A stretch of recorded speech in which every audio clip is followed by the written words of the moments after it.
Again, my name's Caroline Evans. I'm here speaking for LEAP, which is Law Enforcement Against Prohibition. We're a national organization.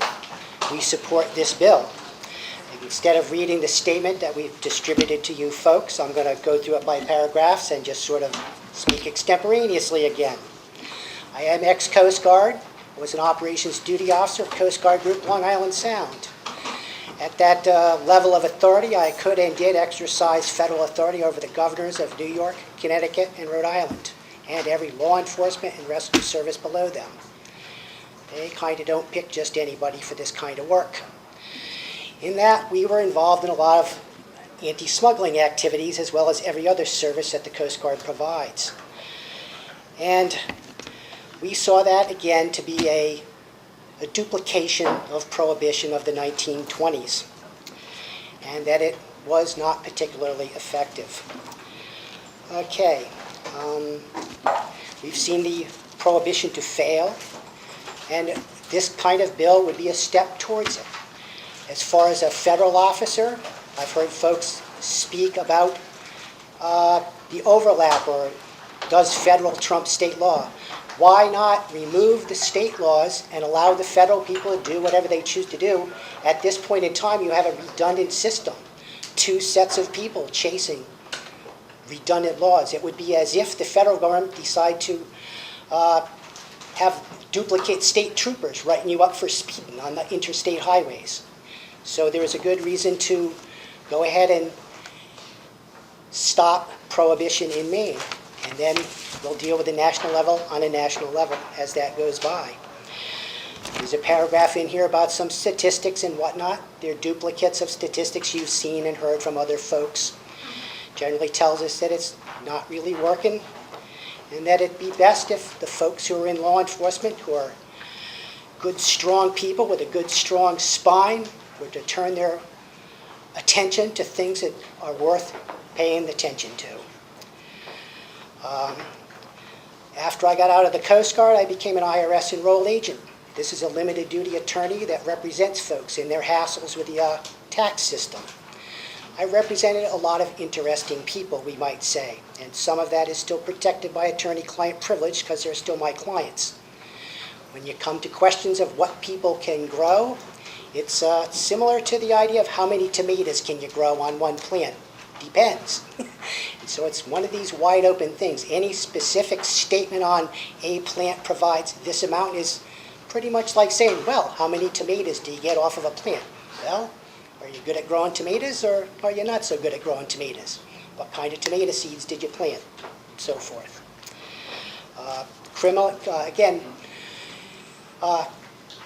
Using the criminal justice system to chase people around for these sort of things, kind of a waste.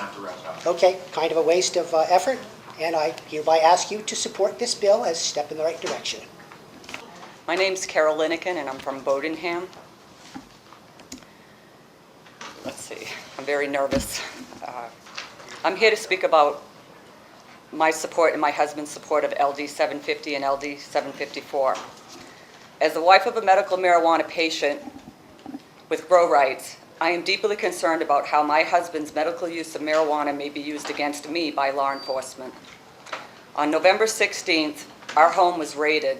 The drug raid was based on false allegations used to get a warrant that could have led to my arrest. My husband and I were not charged with anything, and no property was removed from our home. However, I was threatened by an officer who stated to me in a condescending manner, "I'm not going to arrest you this time." Needless to say, that's been very disturbing for me.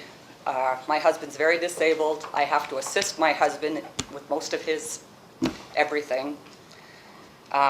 Therefore, I'm asking you to pass LD 750 and LD 754, which would allow me legal protection against the real threat of being prosecuted and made a criminal for simply possessing or being near small quantities of marijuana. Possession of less than 5 ounces should not be criminal, nor should 6 or fewer marijuana plants be a criminal offense. Maine's present laws can adversely cause harm to citizens in my position. I want to encourage all of you to pass LD 750 and LD 754. Thank you. My husband is a registered patient, yes. He's also a veteran. Any other questions? Thank you. Hi, my name is Joseph Tilley. I'm from Albion, Maine. I'm here to speak on the issues of the legislation of LD 754 and LD 750 pertaining to the increase in limits of marijuana for adults above the age of 18 in the state of Maine. I am a registered medical marijuana grower with grow rights. I'm also a disabled United States combat veteran.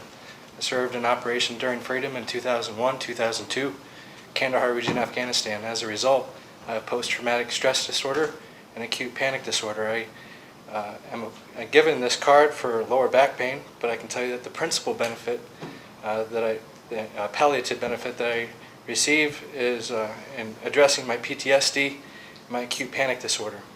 I would not be able to stand before you here today if I was not taking my medication. I'd be at home. I'd be of no use to anybody. When I was 17, I went to enlist in the United States Army. It was my deepest desire to kill people. The government, the people who make the rules, they saw this as an opportunity to craft someone into something useful for them, and indeed they did. And indeed I got what I was desiring when I went to Afghanistan, and since that time I see things in a whole different way. I'm here because I'm here to say that if you continue to fight marijuana or whatever it may be through prohibition, it's just going to keep coming back stronger and stronger, because the more you increase the penalties and the higher the penalties are, the more valuable this will be, and the more opportunities evil people will be able to take and make money from this, because it's so hardly fought against. The only weapon there is against ignorance is education. That's it. Tell your children, to be smart. If they get sick, God forbid they do, this is a medicine that's available to them. Not everyone can afford health care. Some people smoke a joint, and with the explosion in the mental health problems that we're seeing, back in the 50s, we didn't even know a lot about PTSD or anxiety or depression, and a lot of people were locked up and kind of given wastebasket diagnoses just to segregate them from society. Well, marijuana prohibition and prohibition period is all about segregating people from society. It dehumanizes the problem. The problem is addiction. The problem is not the drugs themselves. The problem is people are using these things addictively and abusively. The only way that you're going to get out of that is by treating the people. If you take someone of little connection and you throw them into jail with all these hardcore drug dealers and killers, they're going to go one of two ways. They're either going to turn themselves over to a higher power or they're just going to get more connected to the criminal element, and they're going to be a hell of a lot more dangerous when you let them out. Thank you. My name is Will Niels, and I'm a lifetime resident of Knox and Waldo County. I've traveled all over this country, and I'm going to try to sum up a few different things here very briefly. I understand there's pressing issues. Because what we're talking about today doesn't specifically deal with the medical marijuana laws in this state. It's more like it deals with the reverberations of the medical marijuana laws in this state. For me, as a medical marijuana patient, and I have my card in my back pocket, it's real important, you see, because I'm currently under charges right now from some of Roy's boys here in the Mid-Coast where I live. And so I was forced, it was mandatory for me to register with the state so that I would maintain certain privileges as a patient. And as I said, the reverberations of the medical marijuana law in this state. Inconveniently, of course, when we voted, and I'm sure many people in this room voted, and we voted overwhelmingly 59% for medical marijuana, included in that legislation was preserving the decade-long standing right of patients and caregivers to not have to register with the state. That was voluntary. I believe Ms. Haskell and some others were part of the process in making this not voluntary anymore, making it mandatory. And in fact, when the new LD came through and was put through last year, the governor's LD, that changed that. So I was forced to register. So that's why I think it's important that we understand some of these issues are really semantic points, which if the law had been dealt with more effectively and the citizens' vote had been respected, we wouldn't be dealing with them in this fashion. Now I'd like to move forward to real important issues. The important issues which you'll see in this study done by Jeffrey Mirren clearly define for us in Maine cash expenditures, cost to the taxpayers. And this is quite an impressive study. You can read through it. It's pretty interesting. But what I want to highlight here, specifically for you to check out here on the front of it, you can see here all drugs for 2008 are evaluated in Maine. And we spent approximately $89 million, almost $90 million. Of that, okay, we spent $29 million for marijuana arrests, prosecution, and incarceration.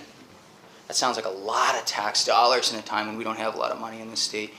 And it sounds like a lot of money to have federal officers, representatives of the Drug Enforcement Agency for the federal government, holding automatic AR-15s to people's heads in their homes because a member of their family, not them, but a member of their family might be cultivating marijuana.